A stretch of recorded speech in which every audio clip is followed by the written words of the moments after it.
Or when you do this, this is 10 to the 8, 10 to the minus 8 times 10 to the minus, or 10 to the minus 1 is 10 to the minus 9. The 3's cancel, you get 1/2 times 10 to the minus 9, or 0.5 nanoseconds.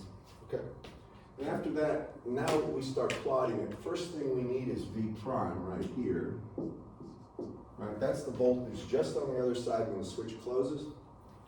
V prime here would be equal to the source voltage 10 times the impedance you're going into, which is 50, over the impedance you came from, plus the impedance you're going into, which is 80, right? So that's going to be really 5/8 of 10. So if it was 4/8 of 10, it would be 5 volts. So that, what is that, 6.25? Yes. 6.25 volts. Okay, that's V prime. And now we start with the bounce diagram business. And I'm going to draw it right here. This is going to be time. And this is the length of the line. All right, this is really Z. And I'll call this distance L here. This will be 0 for me. So I've got to do this. I know it's going to do that. So here, this is going to be V prime. The reflected pulse is V prime gamma L, then V prime gamma L gamma S. And I'm trying to show you the progression of this. This is V prime gamma L squared gamma S, and this is going to be V prime gamma L squared gamma S squared, and so forth. I'm just putting them down there. Y'all with me? Everyone? Yeah. I was watching the video of the lady you sent us, and she did her way. She found the voltages first, and then just she did like V0 plus and then V0 minus. Could you do it like that too? And like she would What? She had to find this voltage, right? Yeah, she would multiply that times the reflect coefficient of I think gamma L, and then it would give her the next voltage. Well, yeah, but that's this. V prime gamma L. All right. We're doing the same thing. I'm just putting in variables. I didn't put in values. You can, I mean, if you want to put in the values here, you can, but to me, it's easier to do it this way. So where do they want the voltage? So, This is 4-3. Go ahead. for 4-3, so they actually wanted 3 of them, but I just mainly had questions. They wanted the voltage at the source end, in the middle, and at the load. So Which one do you want to do? I just had questions on the source end. Sure. Wouldn't that just be 0?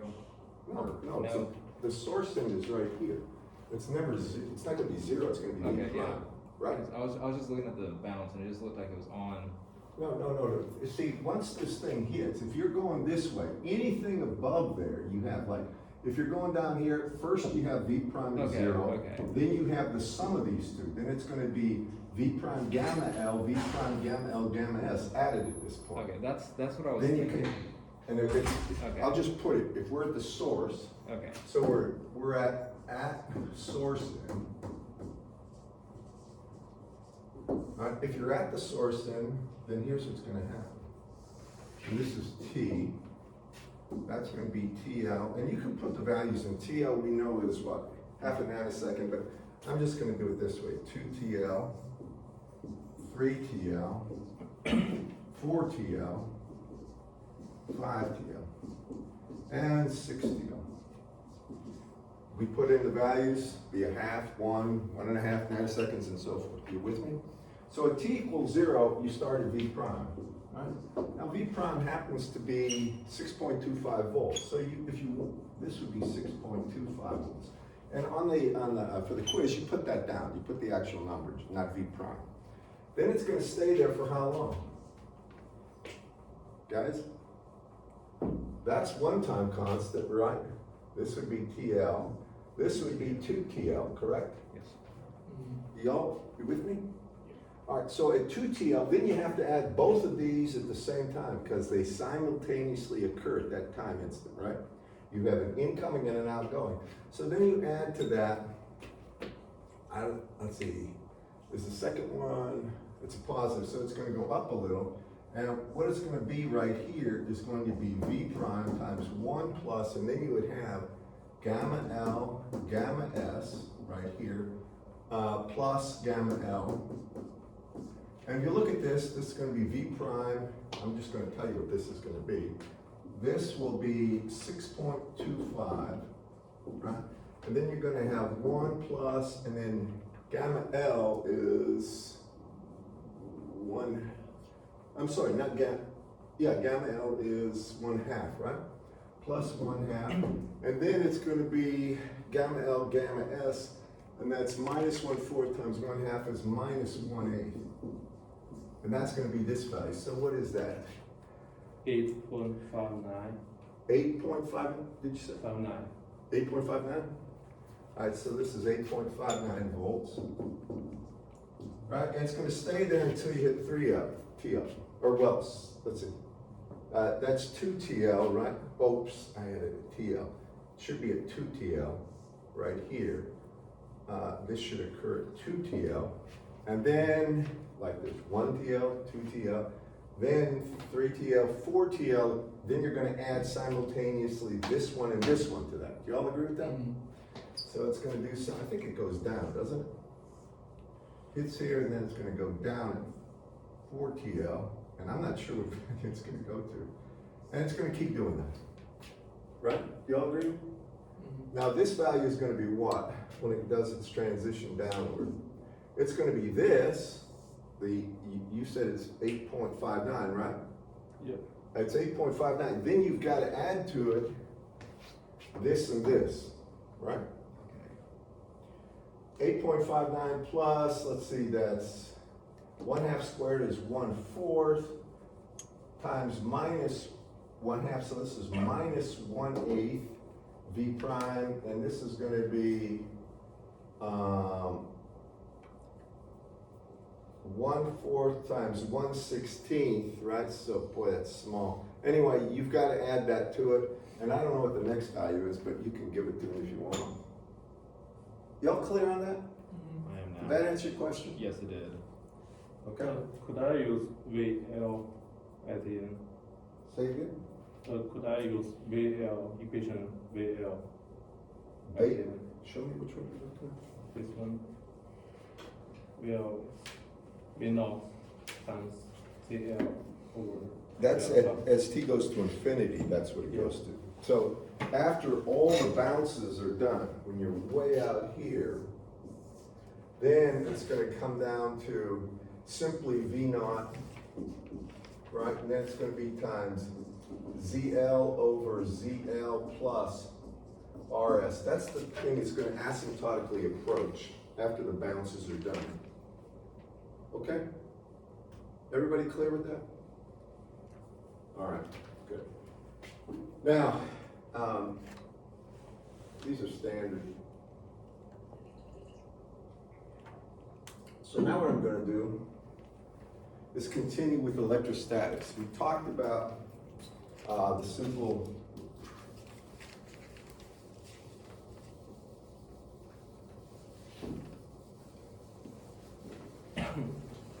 value of the electric field from a single charge and then from a group of charges.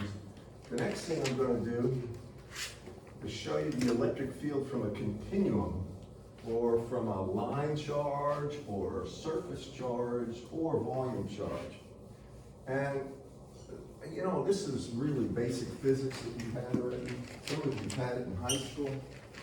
There's nothing here I'm about to show you that's should be in any way challenging, but by the same token, if you don't pay attention, it can get to you. So we've done in general, and I'm gonna do it this way. If I have a little chunk of charge, dq, this is a differential amount of charge, and I'm out a distance r away from there, then the electric field at this point, and this would be the differential electric field, it just means this charge is infinitesimal charge. Right? This differential electric field caused by that would just be like the electric field from a single charge.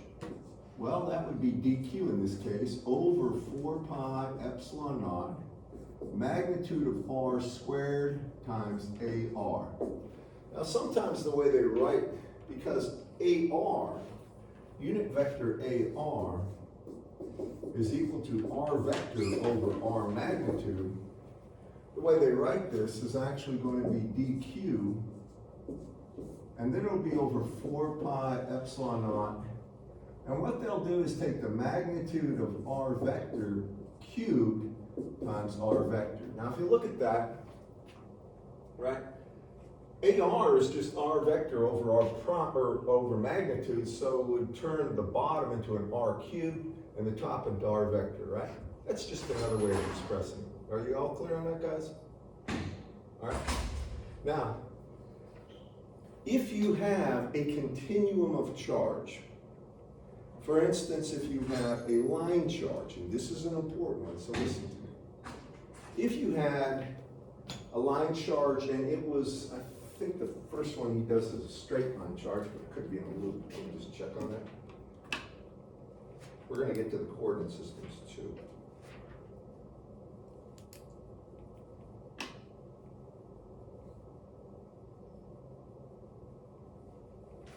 Yeah, first one is a straight line charge and it's on page 136.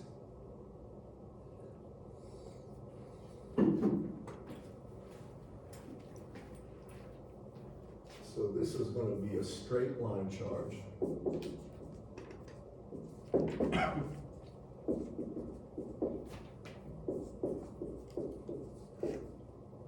And it looks like this. I'm going to just draw it vertically. Call this the z-axis, and let's just, for the sake of argument, say that this has a charge density of rho L. So when we talk about charge density,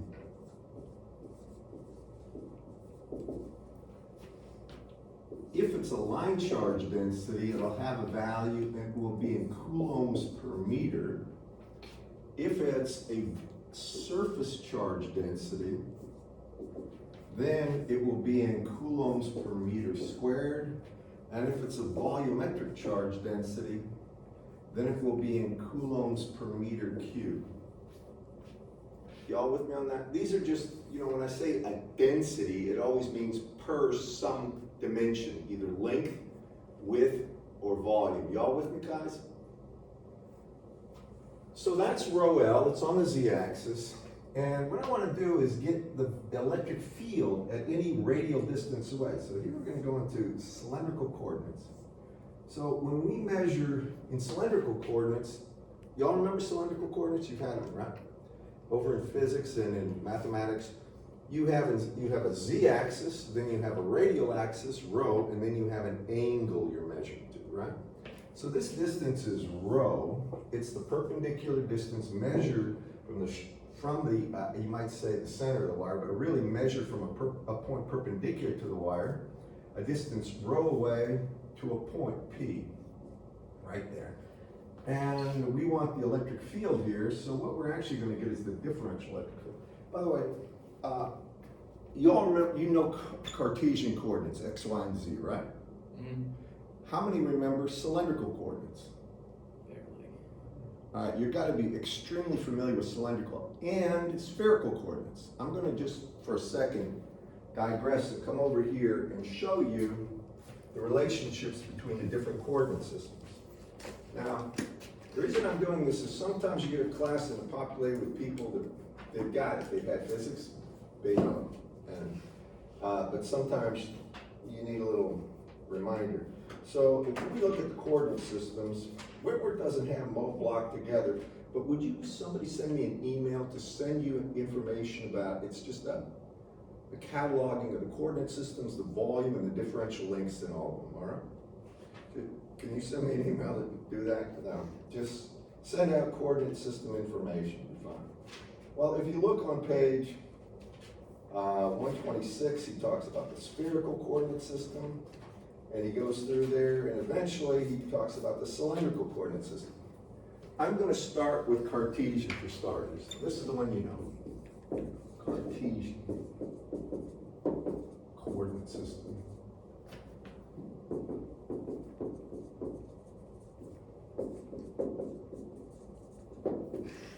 All right, X, Y, and Z. So when we have Cartesian coordinates, the first thing you have to do is define the differential length. And the differential length is going to be a vector, and that's going to be dxax plus dyay plus dzaz. The only thing you're doing is, instead of x, y, and z in front of the ax, ay, and az, it's a differential. Y'all with me? Right? And it's a vector. After that, you really talk about the differential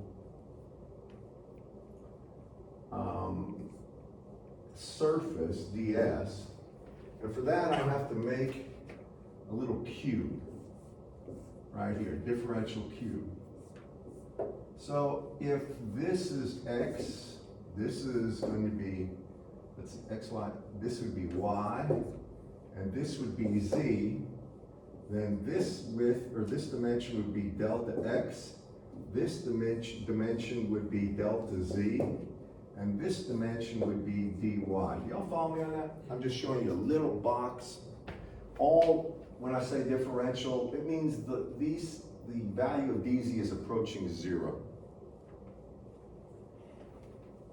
Let me step down before I put ds up here. When I put differential volume, usually it's just dv. The differential volume in rectangular coordinates or Cartesian is just dx, dy, dz. And that's a scalar, and that makes absolute sense. Think of a box. Height, width, times length is the volume. Now the differential surface, all right, this is important, has a vector sense, and it's always perpendicular to the surface. So it depends what surface you're talking about. There are 6 sides to this box, and therefore 6 differential surfaces. And when we apply some of the laws you're going to see, you'll see which one you use. So if we're at the top here, ds, well, you take the scalar surface area. What's the surface area at the top of that box? It's just what? dy times dx, isn't it? You all see that? So the magnitude will be dy in dx. And the vector sense always is perpendicular to the surface, pointing away from the center of the differential volume. So it's pointing in the az direction. Are you with me on that? Right. Surface is dx, dz, dx, pardon me, dx, dy, and it's in the az direction. By the way, this, and this have to be a different coordinate system, the coordinate axis. It has to be dx, dy, and then it has to be az. If this was dy, dz, this would have to be ax. You with me on that, guys? All right. Now, if we look at this one right here at the very bottom, I'm trying to show you the bottom one, the differential surface would have the same magnitude, dy dx, but it would be in the minus az direction. Y'all see that? It's pointing down. All right, what's this differential surface right here, this one? Anyone? dy times dz. Right, that's magnitude dy dz, keep going. In AX direction, you're right. Y'all see that? All right, what's the front surface?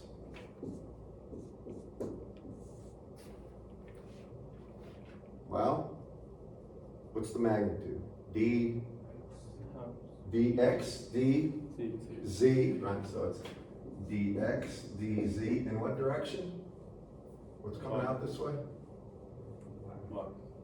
In the way I draw it, if that's x, y, z, that would be minus y, right? So it would be in the minus y direction, right? Just take a look at this. I got y going that way, into the board. Y'all see it? Got me? Can you see it back there, by the way? Far back? Yeah. Okay. You with me, Willie? All right. That's it for differential surfaces. I mean, there's going to be 6 of them, so I just showed you. I didn't write them all down. That's the differential volume. This is all Cartesian. How many remember this now? 1. Do you remember, Willie? You? No? You didn't have differential surface and differential volume? You had calculus, right? You had to have that. Mhm. If you had calculus, you had that. Remember line integrals, the integral of dl over a length, you had to have a differential, that vector differential. Okay, now, I went through this kind of quick because I expected you to be familiar with this. The next thing I'm gonna do is cylindrical. If somebody in their book could find where Wentworth has cylindrical coordinates, give me a page number. That's Cartesian. Now we go into cylindrical coordinates.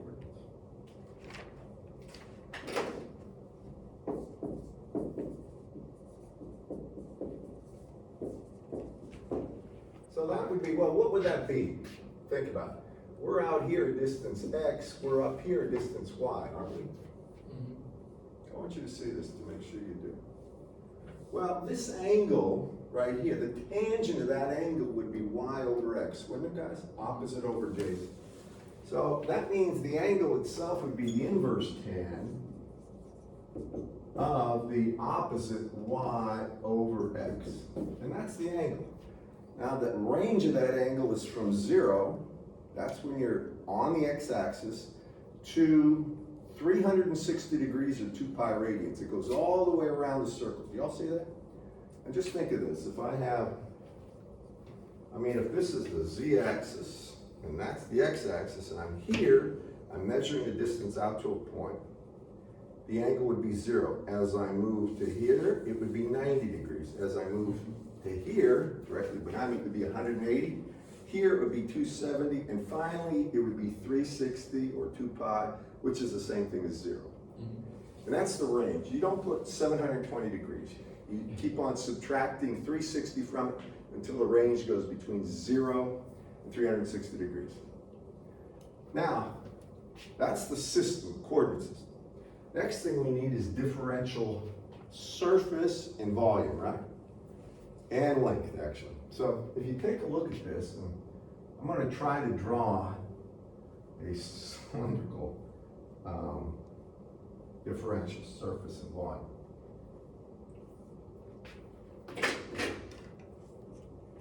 So again, that's x, y, and z.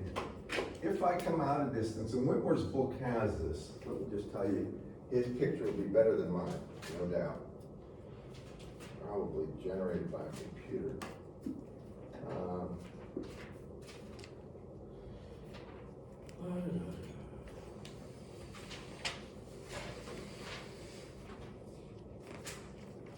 He has it somewhere, there it is. On page 132, if you look there, he'll have a differential box. Y'all see that? It's on page 132. So here's how a differential box looks. I'll try to draw this.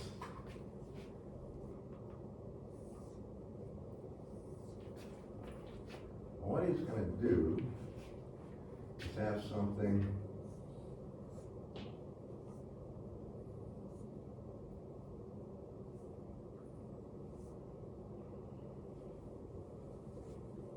like that. I hope you can appreciate this. Yeah. All right. You can look at the book. All right, when you look at this, let me put in the differentials first. Let me draw that bigger actually, because that's too small. Let me draw it up here. Try to draw it larger.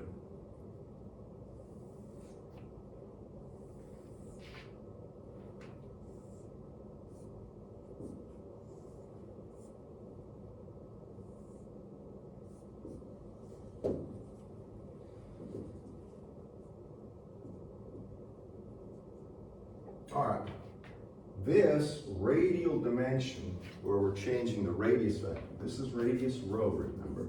This is d rho. Now here's the important one, you gotta listen to me here. Now, when we take a look at this dimension right here, you have to understand that if you have something and you have it at a constant radius, call it A, and then you move, holding that radius constant, a differential length, d phi, the distance you travel here will be a d phi. All right? Now just think about it logically.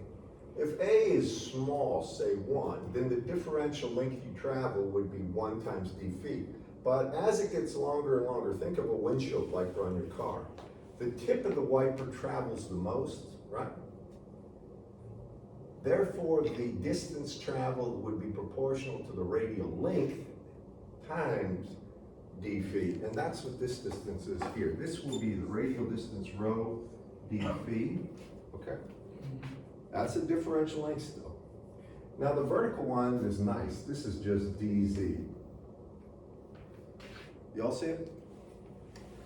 With that in mind, for cylindrical coordinates, I'm gonna put down, okay, back to this problem, I'm gonna put down differential lengths. Or first, let's do it this way. Cylindrical coordinates, put them over here.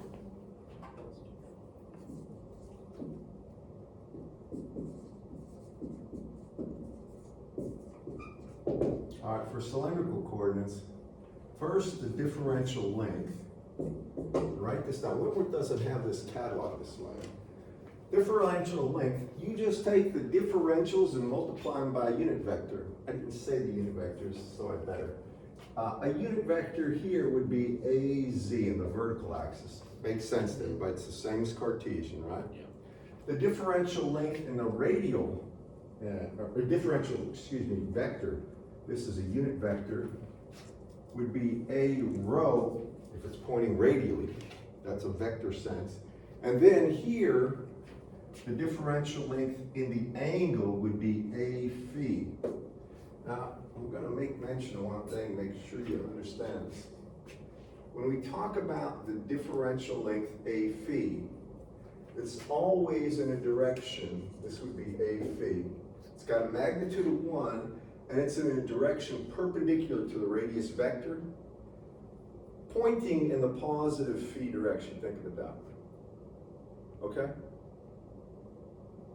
With me? All right, so the differential length, dl, as before, you simply take the differential lengths on the axes times the vector sense. So this would be d rho a rho, okay?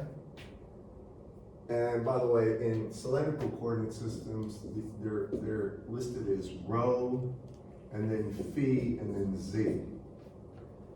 And the reason they do it is so the cross product of a rho cross a phi will be az. All right, then it's going to be plus rho d phi a phi plus dz az. You with me? So that's the differential length. It's a vector. Now when we take a look at the differential surfaces, you can see there will be 6 to this, correct? We've got a cube. That means you have 6 planar surfaces. And the limit is this, the values of dz, d phi, and d rho go to 0 or tending to 0. It looks like a regular rectangular cube. Y'all follow me on that, guys? All right, so when we take a look at the differential surfaces, first I'm going to start with the top one. What would ds be here? Now think of what you did before. You found the surface area, right, scalar. It would be this dimension, right, which is d rho. Then it would be this dimension, which is rho d phi, wouldn't it? So we're going to have d rho times rho d phi, and it would be in the az direction. You all see that? Now I've got a question for the class. That's the differential surface in the top right here. What's the differential surface here? Right here on the outer surface. What is ds right here? Well, what's the scalar magnitude? It would be dz, right, that way, times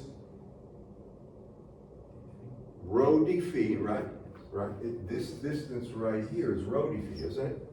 So it would be dz times rho d phi. In what direction? B row, A row. or A row. yeah. A row, correct? So it'll be A row. Alright, that's, and you can see if we're on the opposite surface, on the inside, it'd be minus A row. What about this surface right here? This DS, right on the side. Well, what's the differential height? DZ, what's this differential? D row, right? And what direction is it? D5. This would be height DZ, right, times with D row, right? And it would be actually minus A phi, right? Because A phi points positively that way. Here, it's coming this way, is minus A phi. You all see this, class? Now, this one, you're not that familiar with A phi and the phi coordinate, but you're going to get very familiar. We use it all the time, okay? Okay, so how do you determine whether it's minus or? It's always pointing away from the center of that little box. So if it's pointing in this direction, Okay. it would be minus A phi, in that direction positive, because positive A phi is measured in this direction. Okay, yeah, so it's with respect to the center is what you're looking at. The center, yeah, you're always pointing Yeah. away from it. One other thing I didn't put down, but you've had cross products, and you remember AX crossed into AY is AZ. Y'all remember these things? Cross products? AX, AY equals AZ, and then anytime you have this, the way I do it, I put X, Y, and Z back here, all plus, or I'm gonna do it on top actually, like this. Those are all plus cross products, but if I go AZ crossed AY, it's minus AX, and if you're going this way, it's minus. Y'all remember seeing something like that? Yeah. So AX crossed AY is plus AZ, but if I had AY crossed AX, it would be minus AZ if I change the order of operations, okay? Now, in cylindrical coordinates, the way they're always rendered is rho, phi, and z. It means that a rho crossed into a phi is equal to AZ. Are you with me on that? Again, if I go, I can do it this way. I can put rho, phi, and z, all plus, and if you go the other way, they're minus. That's the way. You'll get very familiar with this doing problems. So what happens if I have, what is A phi based on that crossed into A rho? What's that gonna be? Just look up there. A phi crossed A rho is? Minus AC. Minus AC, right. One last one, what is A rho crossed into AZ? Start at rho, go to Z, which way do you go? Minus. Minus A phi, right? Yeah, minus. Minus A phi. Okay, guys? Yeah, Now you can use the right hand rule, some of you are doing it. yeah. And a lot of people do this too in their mind. If you have a right hand, some people don't, but if you have a right hand, you get it out, put your index finger in the direction of the first vector you want to cross. So if it's A rho, it would be pointing out. Then use your thumb as a hinge, or I mean as an axle really, and then rotate it into the second vector. So if I go from A rho times cross it into A phi, wiper, I'm like shut or opening a door, you'll be pointing in the AZ direction with your thumb. Your thumb points in the resultant, right? So A rho, A phi, AZ. And by the way, it'll work for any cross bar. So you have A phi crossed AZ, it's A rho. Okay. Now, that's the differential, these are the cross products, and this is the differential surfaces. I mean, there's 6 of them. Next thing we get is differential volume. Anybody want to take a shot at that? dV, this is differential volume. Well, how do you get volume for any box? Length, width, height, right? This would be what? Differential height, d what? DZ, right? Differential radial distance, D rho, right? Differential outer, rho D phi. right? It would be rho times D phi. Are you all clear on that, guys? So those are the differential, that's the differential volume, differential length, differential surface for cylindrical. Also, I assume because you're working with differentials that are infinitely small, you don't have to account for difference in like the rho d phi at All the one points end can to be the other. assumed that they're superposition. Mhm. All right, now we go into spherical coordinates. So that's Cartesian, that's cylindrical. And when we talk about spherical coordinates, things get interesting in a hurry.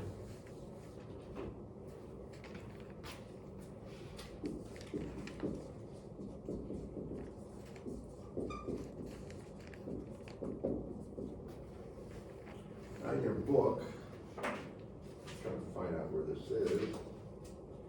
He shows you a picture of this on page 128 in your text at the bottom, if you want to take a look.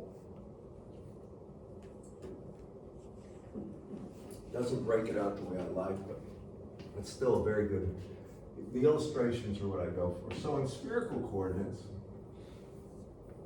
if this is X, this is Y, and this is Z, we measure a vector. If we have a point P out here, all right, that has coordinates X, Y, and Z, the first thing you measure is a vector measured from the origin to that point. It's labeled as R.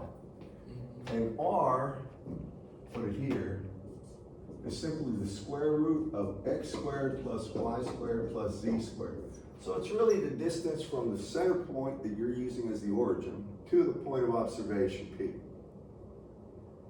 The next thing you're going to get is an angle, and I gotta drop a projection down here.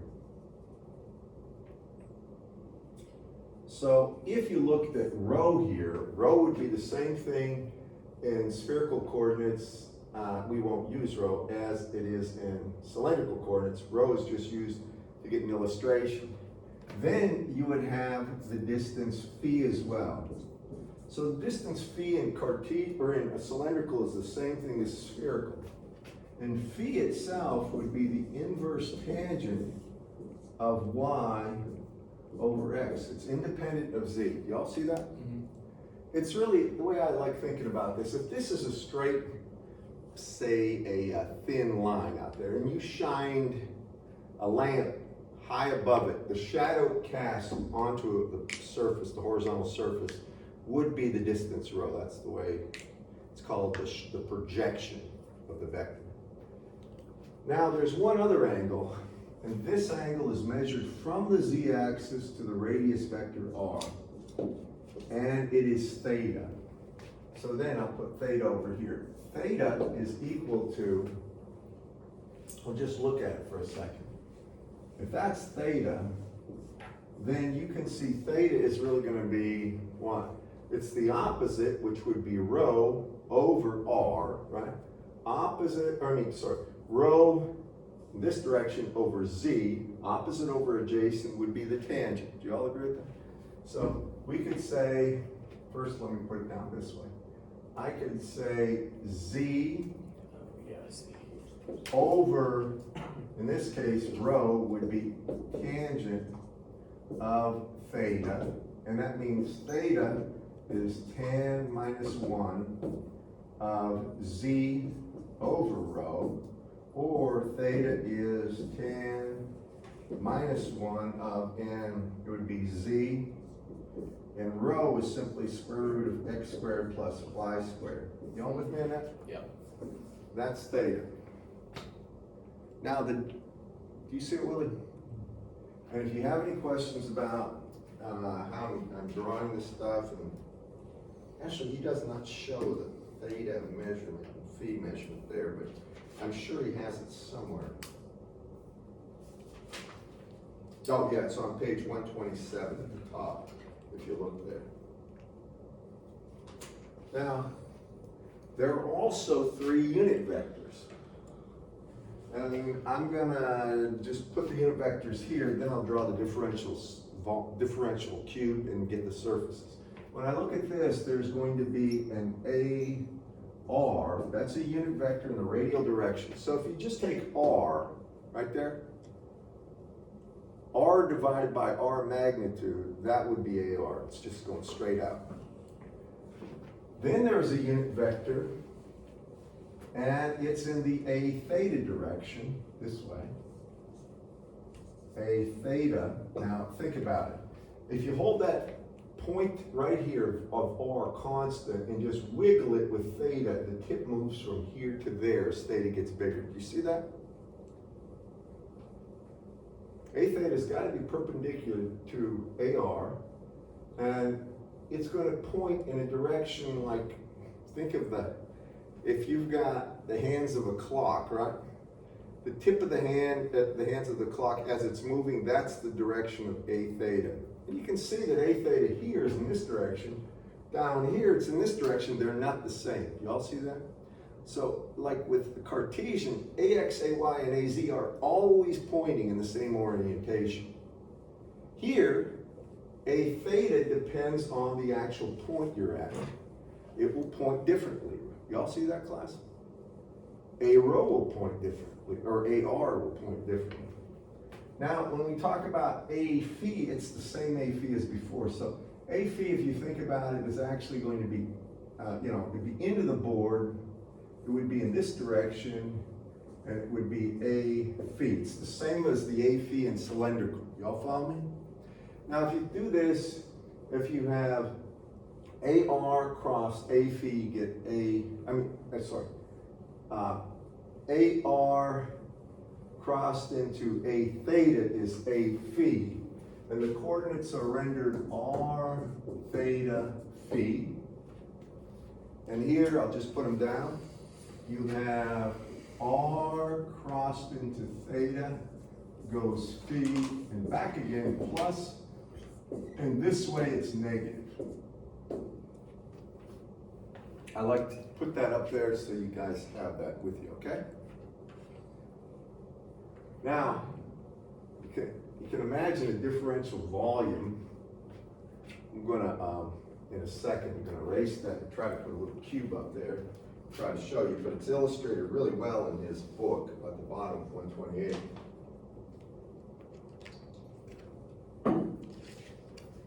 Let me do it right here. So if we have a differential volume, right?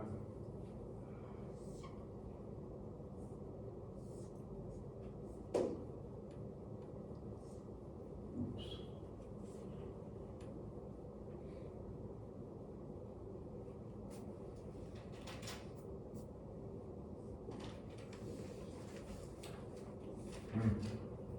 This ain't going well.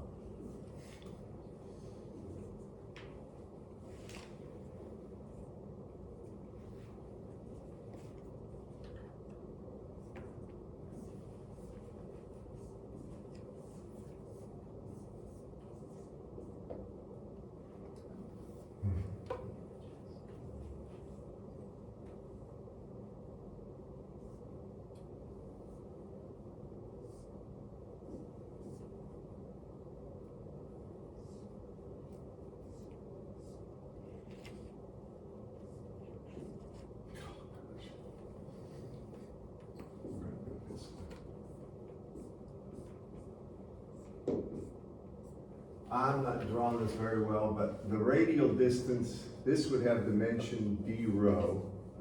D rho. All right. This edge right here would have dimension r times d theta. And actually, we'll do that differently, dr. I'll try one more time, and then I'm gonna give it up. If you have a differential unit vector, let me pull that down just a bit. A differential volume.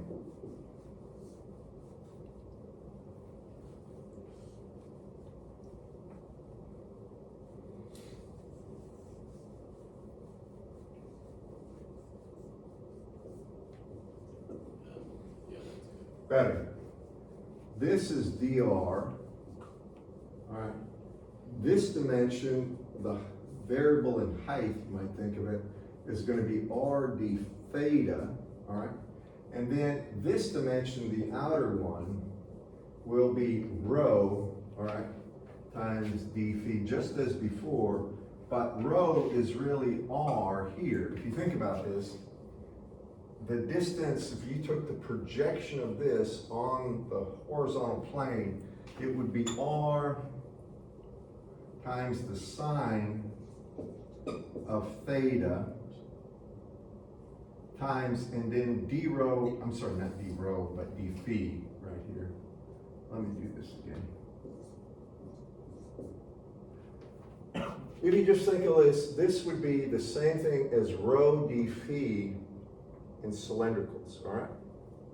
All right, but rho itself is r sine of theta. If you think about how when we have a unit vector r here,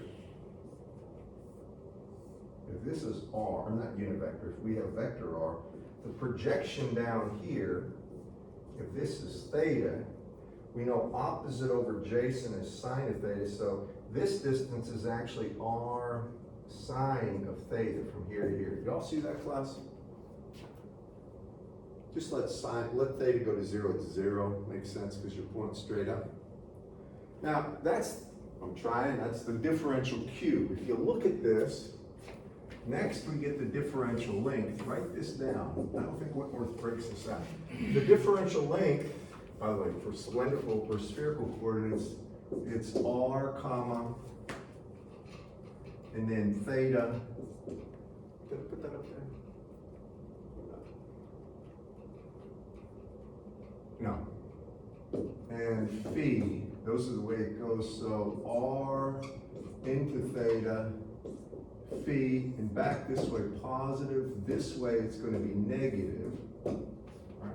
So differential length, start with dr, it would be dr ar plus, and then for phi, it's going to be the radial distance r d theta, a theta. And then the last one is this outer one would be r sine theta, right there, and it's going to be d phi a phi. And those would be the differential lengths. If you look in his book, I don't know if he has this shown anywhere, but you can see it on the edges. He tries to show you the differential surface on bottom 128. I'm going to send you some stuff that'll help. Are you with me on this so far? So that's the differential length. What's the differential surface? Let's get the differential surface for one of them. How about we get the differential surface for this outer one right here? See if you can see it. Well, it's always, what do you know it's going to be? It's going to be this length times this length, right? All right, this length is r d theta, right? So we put r d theta. And what's this length? R sine theta. Right. R, right, times sine theta times d phi, right? And in what direction? What's outward is d, it would be AR, right? It's pointing radially away. Isn't that surface right there, the perpendicular pointing away from the origin? So it'd be AR. Y'all see that? That's what this surface would be there, correct? What about this surface?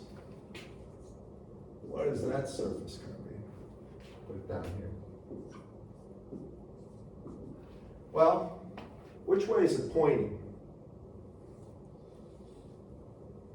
A theta would be a unit vector pointing in this direction. It's pointing in the opposite direction. Do you agree with that?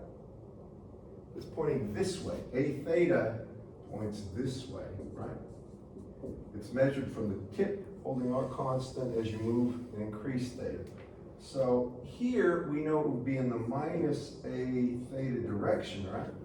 And what would the differentials be? We know we can't have theta in there for the differential. It would be d r, right, times What about, that's the outer one, what about this one? Same thing as this one, times R sine. Right. R sine theta times d phi, right? And y'all can see for the different surfaces, you always take the two differentials that make up the surface magnitude, and you take it and put it times the perpendicular pointing out from the center of that cube. Now, I mean, there's 6 surfaces. I usually do 1 or 2 or 3 to show you what they are. What about the differential volume, dV? Anyone? Well, as before, it's differential width, differential length, differential height, right? So what's the differentials here? The radial one is just dr, right? So it's dr. All right. The vertical one would be r, right, times d theta, correct? And this horizontal one would be r sine theta d theta, or d phi, pardon, r sine theta d phi. And that means the differential volume, and this is one you're going to use all the time, so remember it. R squared, then it's going to be times the sine of theta times dr d theta d phi.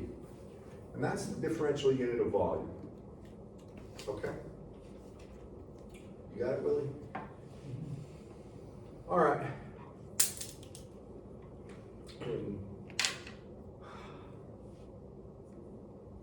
I'm going to give you problems on this. I was going to cover a few more electrostatic points, but I've got 9 o'clock now, so I'm going to give you your quiz, all right?